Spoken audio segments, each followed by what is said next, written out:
15 y 16. Dice así la palabra de nuestro Señor Jesús. El que camina en justicia. Hago puntos suspensivos, sigo del verso 16. Se le dará su pan y sus aguas serán seguras.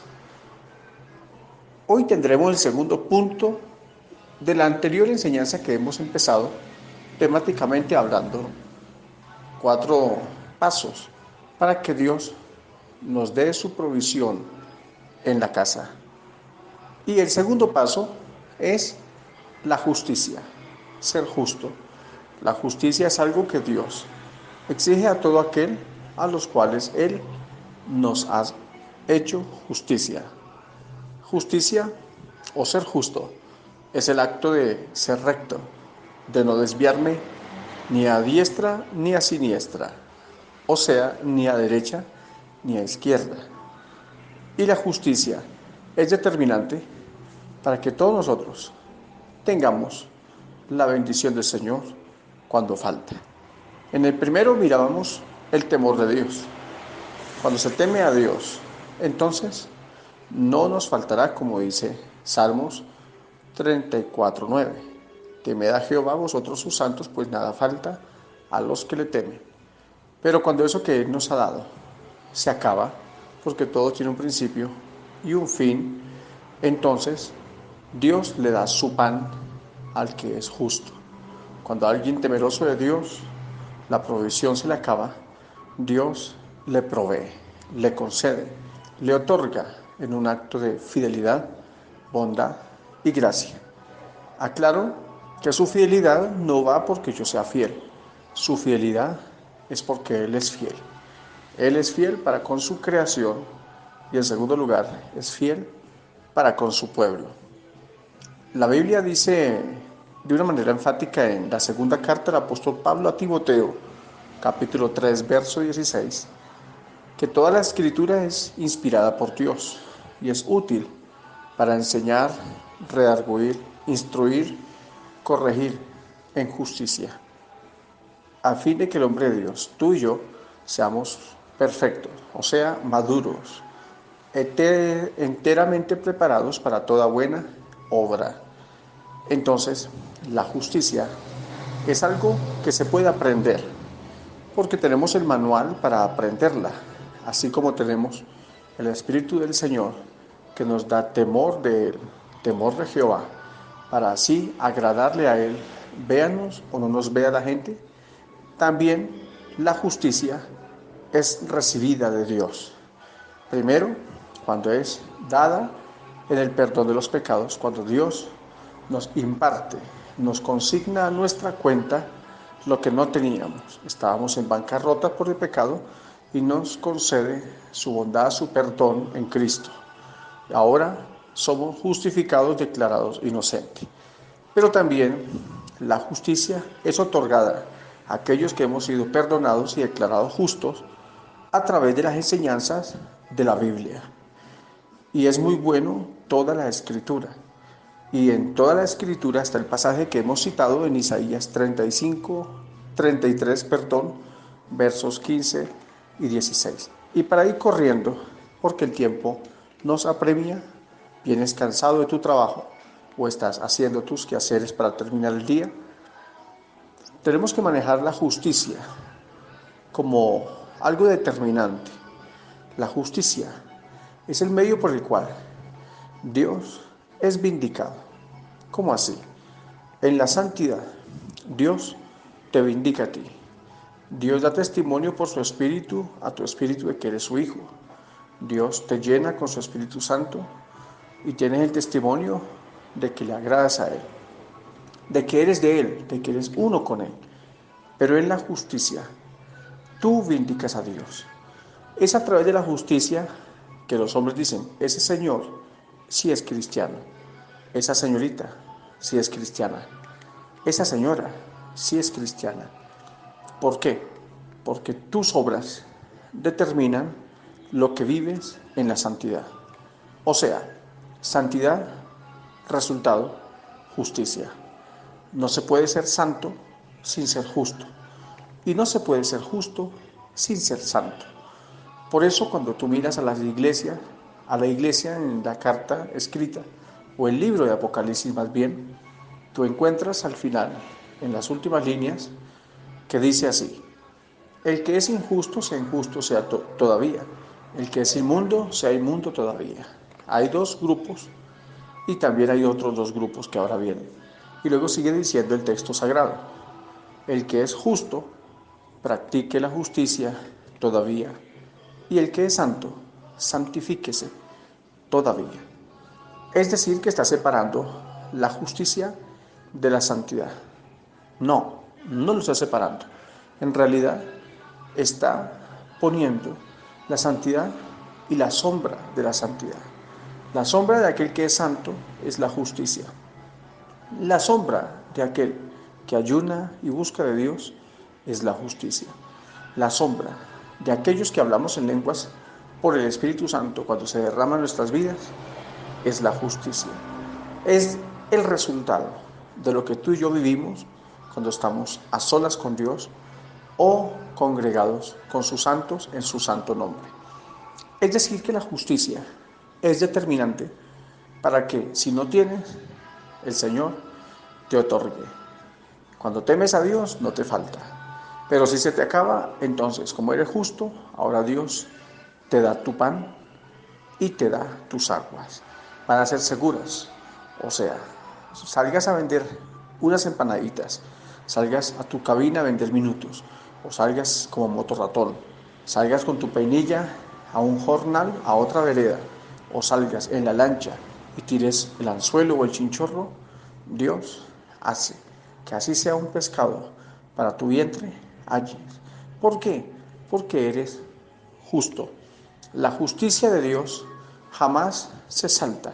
El modelo gubernamental que nos rige a nosotros estando en esta república. Cuando al Señor le fueron a cobrar los impuestos, el Señor le dijo a Pedro: Pedro, ¿tú qué opinas? ¿De quiénes deben recibir impuestos los gobernantes? ¿De los hijos? Los demás. No, de los demás. Entonces, ¿los hijos están exentos? Pues obvio que sí. Entonces respondió el Señor: para no ser entonces gravosos a ellos, ve, echa tu anzuelo, creo que es el anzuelo, y vas a encontrar el primer pescado que saques, ábrele la boca y vas a encontrar dos estacteros, uno por tu impuesto y otro por mi impuesto. Ve para que ellos no tengan que decir nada de nosotros. Eso se llama justicia. La justicia implica que aunque yo tenga la llenura del Espíritu Santo, aunque yo tenga dones y ministerios, aunque yo tenga revelaciones en sueños, aunque tenga la ciencia para discernir y entender todos los misterios en las Escrituras, y aún para discernir cosas malas en alguna persona, con todo lo que tú y yo tengamos del Señor, debemos practicar la justicia. Si el Señor es el modelo de alguien que, siendo, hablo como hombre del Señor, perfecto, intachable, inmaculado, más sublime que los cielos, y nos da ejemplo, siendo el Señor, de hacer justicia, aún con entidades gubernamentales que oprimían al pueblo de la promesa, al pueblo judío, cuanto más tú y yo, que somos el pueblo redimido, que estamos bajo las entes de una alcaldía, de una vereda, de la gente que manda en ese lugar donde tú vives, debemos también practicar la justicia. Te voy a poner un ejemplo, algo cortico. Hay mucho para hablar de la justicia, pero voy a darte un testimonio. En cierta oportunidad, un amigo mío, un hermano de la iglesia, muy buen predicador, excelente, muy buen músico, es pianista, baterista, bajista, es muy bueno en la música, es excelente orador para predicar, un líder innato. Siendo presidente de jóvenes, se ganó un grupo bastante grande, o se ganó no, trabajó para que el Señor le usase, para que muchos jóvenes vinieran al Señor. Y fueron muchos jóvenes llegando al Señor cuando él fue presidente de jóvenes. Un hombre lleno del Espíritu Santo, un hombre con ministerios muy hermosos. Pero ese muchacho en una ocasión iba para el culto Salió de su casa, iba bien bañado, vestido, acicalado, corbata, Biblia debajo del brazo y a cantar se dijo. Salió de sus calles llenas de polvo a la pavimentada. Cuando iba a la pavimentada había una persona, porque yo soy del mismo pueblo de este hermano del cual estoy mencionando. Había un señor cuadrapléjico en una silla de ruedas. Yo lo distingo casualmente. Y entonces el Señor le hizo señas con la mano que si por favor lo llevaba hasta el centro de ese pueblo. De ahí al centro eran como unas 15 cuadras.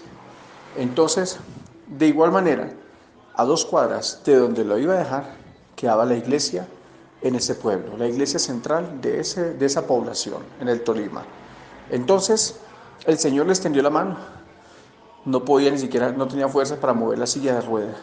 Y entonces la gente lo llevaba y él se iba a pedir limosna. Entonces el muchacho, el hermano de la iglesia, iba a algo muy bueno, iba a algo glorioso, pero se le olvidó la justicia. Como iba de afán, iba a servir al Señor. Entonces, cuando el muchacho le extendió la mano, la persona cuadraplégica, él dijo que no lo podía llevar porque iba de afán.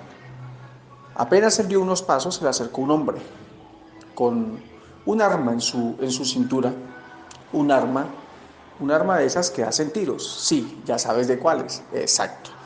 Y entonces se le acercó, le puso el arma, la tomó en su mano, se la puso en la cintura al joven mientras caminaba y le dijo, usted o me lleva a ese señor a donde le está diciendo que lo lleve o lo mato ya. Usted es evangélico porque lleva Biblia, va con corbata, pero ese señor es necesitado. O me lo lleva ya o lo mato aquí mismo. A lo cual el hermano, ¿qué cree que hizo? Exactamente lo que tú y yo hubiéramos hecho. Le dio al Señor, puso sobre las piernas del Señor discapacitado, en impotencia de poder siquiera mover las ruedas de su silla, puso la Biblia sobre él y entonces lo empezó a llevar. Y a unos 5 pasos de él mientras caminaba, iba detrás aquella persona con su arma en la cintura y le decía, llegue a gritar y lo pelo, pero usted tiene que aprender a ser cristiano, porque los cristianos deben hacerle el bien a la gente. A lo cual la persona callada, pálida, sudando y tembloroso, caminaba y caminaba. Paso tras paso el hermano miraba hacia atrás y veía que venía el Señor. Y le decía, aquí voy, no crea que me le fui, a veces no lo lleva. Y el hermano calladito siguió llevándolo, orando que Dios lo guardara. Y entonces cuando llegó al sitio, lo dejó y el hombre le dijo, sí podía, ¿cierto? Vaya a su culto, que tenga buena tarde y ore por mí. A lo cual el hermano cogió su Biblia, dándole una rodilla con la otra, llegó al culto a orar, a pedirle al Señor que le perdonara. Porque aunque iba al culto, iba a servir al Señor, no entendía nada de la justicia. Pero eso le pasó a ese muchacho. La justicia hay que aplicarla en todas las áreas de la vida como resultado de tu fe en Cristo. Sí, tú amas a Cristo, sí. Entonces, ¿con qué te presentarás a Él cuando vas al culto? Miqueas no se equivoca al decir por el Espíritu Santo, ¿con qué me presentaré ante Jehová y con qué me humillaré ante el Dios Altísimo? Con un arroyo de ríos y habla de un poco de cosas. Y dice, oh, hombre, Él te ha declarado lo que debes hacer. Humillarte ante Jehová, amar misericordia y hacer justicia. Cuando tú practicas esos 3 principios, hermano, que están en la Escritura y que nos enseñan y nos instruyen en justicia para aprender la justicia, entonces tú puedes decir, no hay manera de chantajear a nuestro Dios. Señor, no tengo, provéeme, extiende tu mano. Tú sabes que soy un hombre justo delante de ti y que yo vivo la justicia. Provéeme, porque tú eres justo y yo soy tu siervo. Y te aseguro que si te falta, te lo da, porque el que camina en justicia se le da su pan. ¿Lo crees o no lo crees? Ya es lo que tú decidas hacer. Entonces, primer punto, temer a Jehová vosotros sus santos, santos. pues nada falta a los que le temen. Ahora el segundo, andad en justicia o camina en justicia y se le hará su pan. Luego miramos el tercer punto y el cuarto. Recuerda que en este tu espacio, el correo bíblico, te acaba de compartir las escrituras tu hermano y siervo Adán Arias desde Bogotá, Colombia. Dios te bendiga y Dios te guarde. No te vayas a poner bravo conmigo. Más bien, aprende a hacer justicia. Y Dios te dará tu pan si no lo tienes. Será hasta la próxima. De una manera especial, un abrazo para todos en Cristo Jesús. Nuestro hermano Félix terminará con una página musical. Y no se te olvide, a la misma hora y por la misma emisora, tu programa, el correo bíblico. Pásala bien en Cristo Jesús. Buena cena, buen trabajo si estás abriendo tus ojos. Y hasta la próxima.